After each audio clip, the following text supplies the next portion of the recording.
Assalamualaikum warahmatullahi wabarakatuh.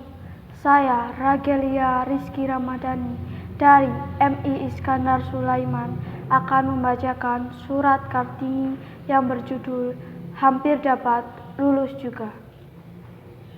Hampir dapat lulus juga.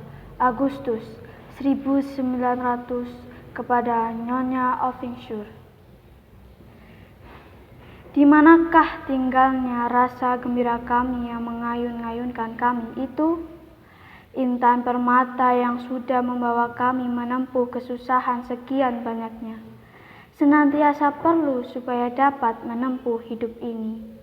Hidup yang pasti akan berat bagi kami. Mana rajin kami itu? Mana senang hati kami?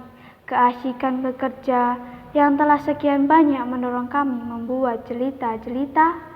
Mana senang hati kepada barang apa saja, sehingga membuat kami lupa ada kata jemu dan bosan. Ibuku, adakah lagi yang lebih celaka daripada seorang yang lalai, lengah, tiada minatnya sedikit jua pun? Itulah yang mengancam kami.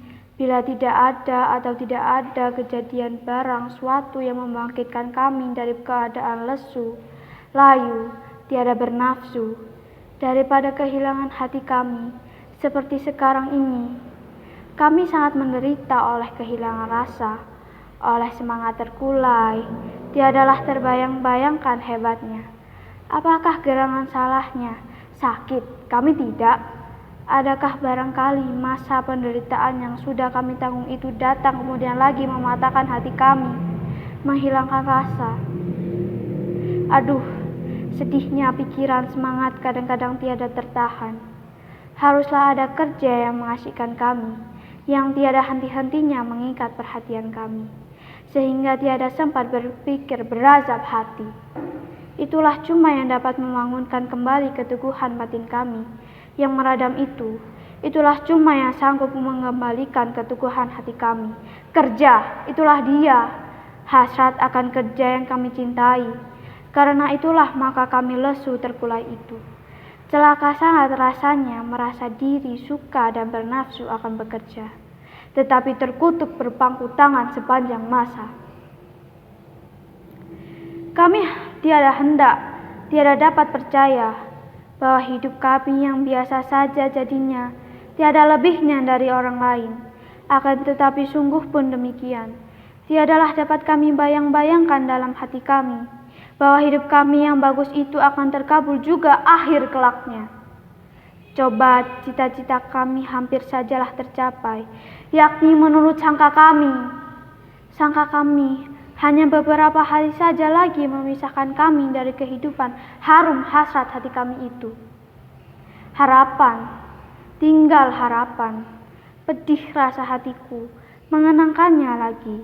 Kami di sini tiada memperkatakan lagi, tetapi diam tanda mengia, belum tanda mengalah. Kami sudah sampai sejauh itu, akan melepaskannya semuanya kami tidak suka. Dan sekali-kali tiada niat kami hendak membuangkannya, tetapi tak pernah terniat yang demikian itu. Baik tidaknya perbuatan kami itu, kami tiada tahu, tetapi kami tidak dapat dan tiada suka menurut kehendak lain daripada kata hati kami. Kamu seharusnya lahir jadi anak laki-laki. Tentulah kamu akan jadi laki-laki yang tetap berani hati. Demikianlah kami dengar setiap kali, sampai jemu telinga mendengarnya.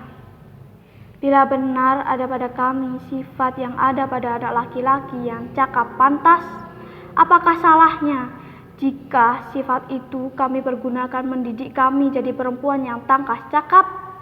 Ataukah perlu lagi ramuan lain daripada ramuan untuk jadi laki-laki cakap pantas?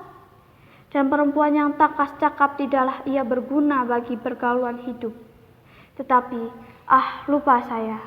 Kami perempuan Jawa, terutama sekali wajib menurut dan sabar tawakal sifatnya.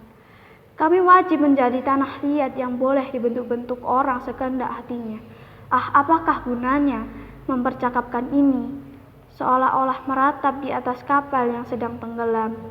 Menyesali diri mengapa tidak tinggal di rumah saja, bersesal-sesalan, mencari-cari sebabnya celaka, menyelidiki siapa yang salah. Sekaliannya itu tiadalah akan dapat menahan kapal tenggelam.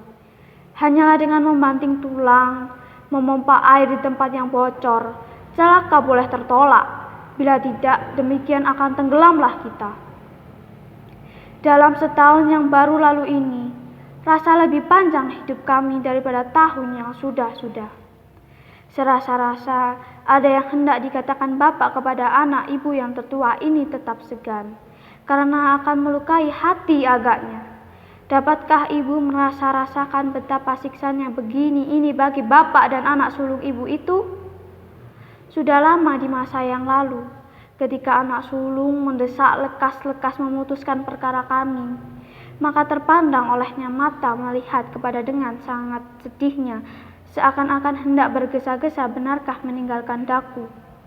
Bertanya, anakku?